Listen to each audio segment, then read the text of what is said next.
Hey, howdy, hey, welcome back to my channel. For today's video, I'm going to be reviewing RuPaul's Drag Race Season 13, Episode 10. So if that sounds good to you, make sure to hit that like button, comment down below what you thought about this episode, and go ahead and hit that subscribe button if you haven't already. And without further ado, let's get right into this episode.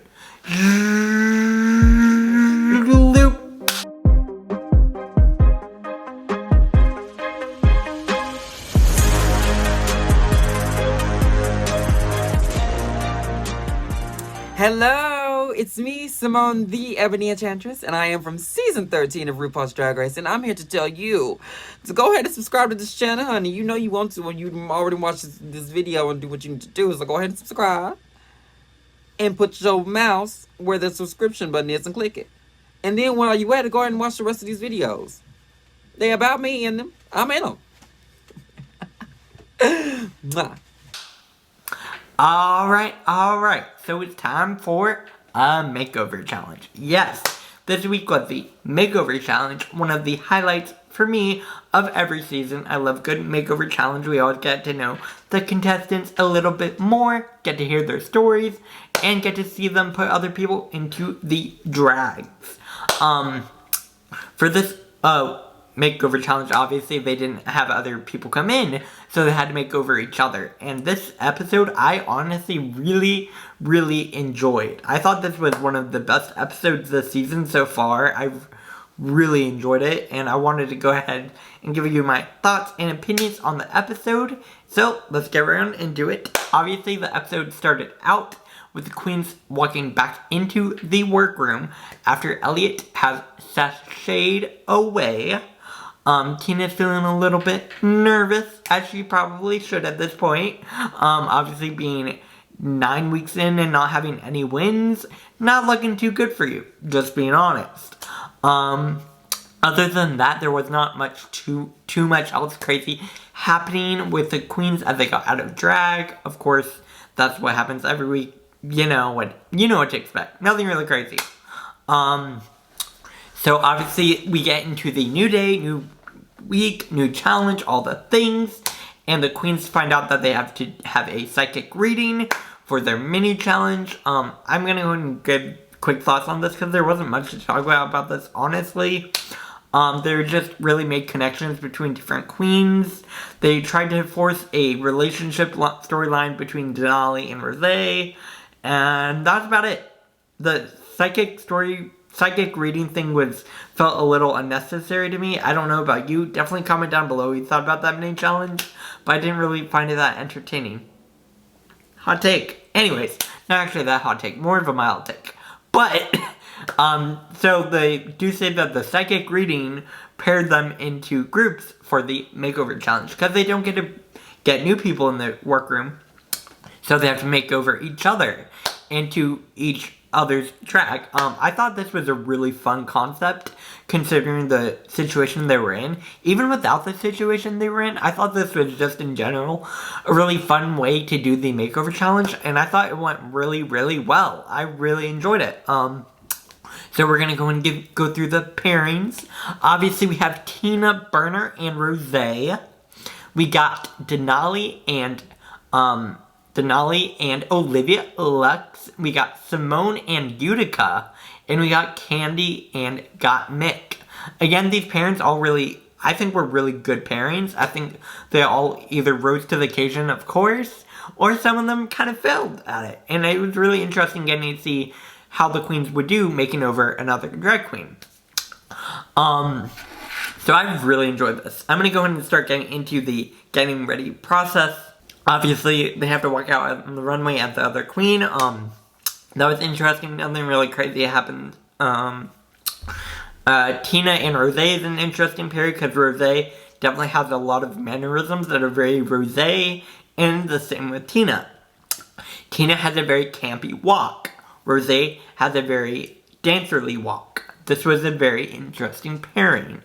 I do want to talk about Olivia and Tonali. This was another interesting pairing, because obviously Tonali has an ice skating background, and Olivia is very pageant with her walk. So again, like I keep saying, these are really good pairings. I really enjoyed them.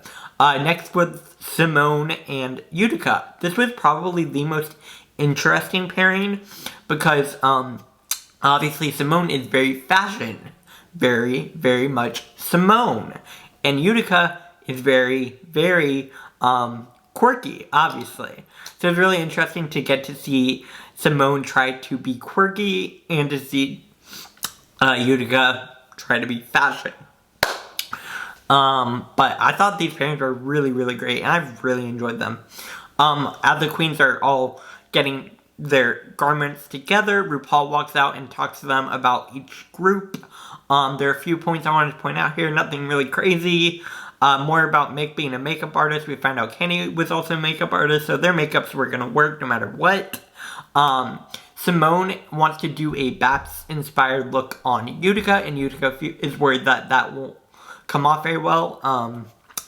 And obviously I'm white, so I can't really speak on this too much.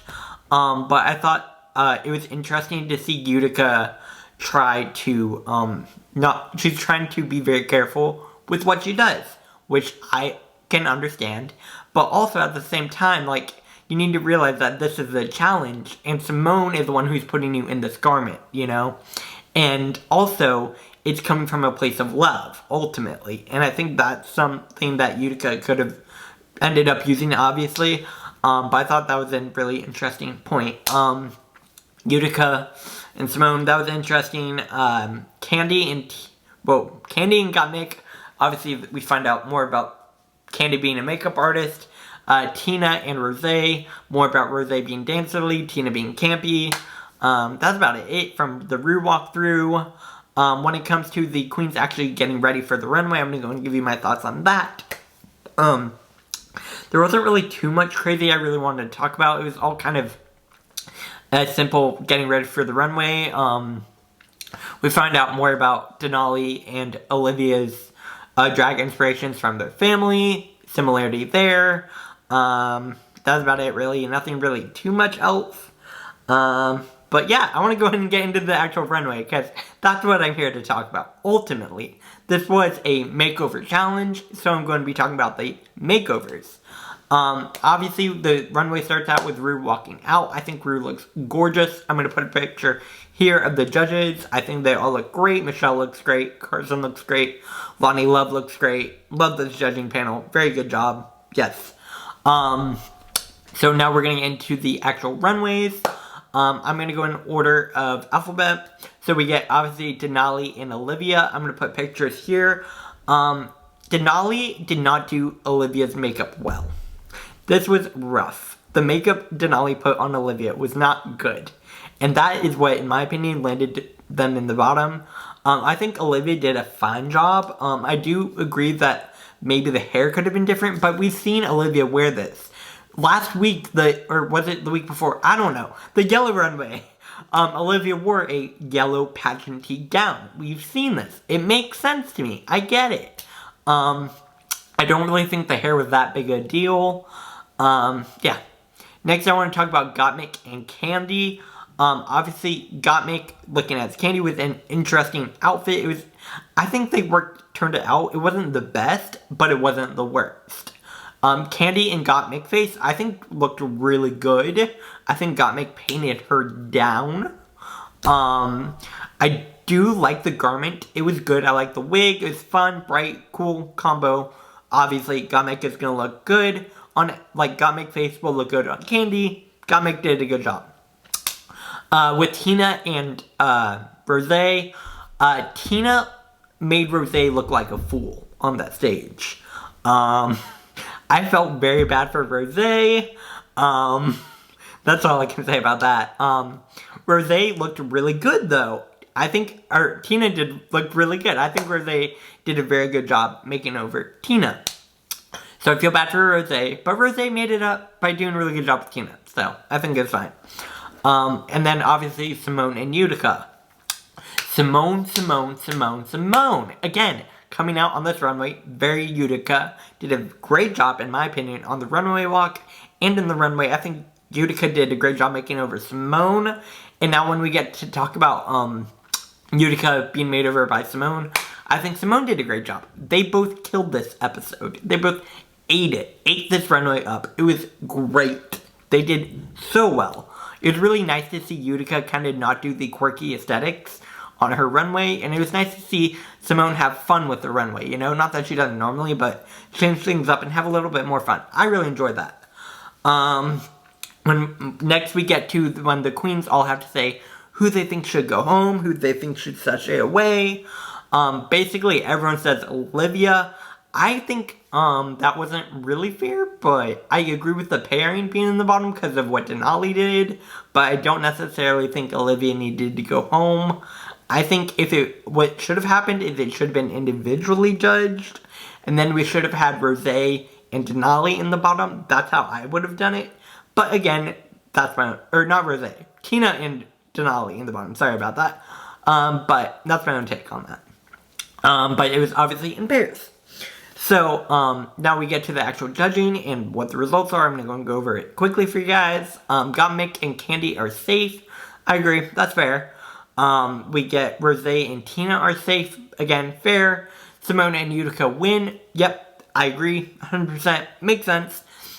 And then we get Denali and Olivia in the bottom. I agree with this. I do think, I wish it was judged individually so we could have put Tina in the bottom with Denali. I think that would have been better, but that's my own opinion. Obviously we get to the actual lip sync now. It was fine. I do think Denali was a little bit trapped in with that garment because she couldn't do her normal moves that she would be able to do with a more Denali-like outfit because her outfits are more for dancers because she is a dancer. Olivia's are very pageanty, which isn't necessarily the most movable. So, I do think Denali sort of had a handicap in this lip sync, whereas Olivia was able to dance around a lot more than Denali was. Again, these are all my own opinions, so definitely comment down below what you think. But that brings me into my review. Again, I will be back here, maybe not tomorrow, but I will be back Sunday. If I'm not back here tomorrow, I'm sorry guys, I'm doing some stuff. It's fine. Things are moving forward. Anyways, that brings me to the end of my review. Make sure to like this video if you liked it. Comment down below what you thought about this episode. Let's have a little kiki in the comments. And hit that subscribe button if you haven't already. It's right down there. Go ahead and hit it. And I'll see you guys later. Have a good rest of your day. Bye guys.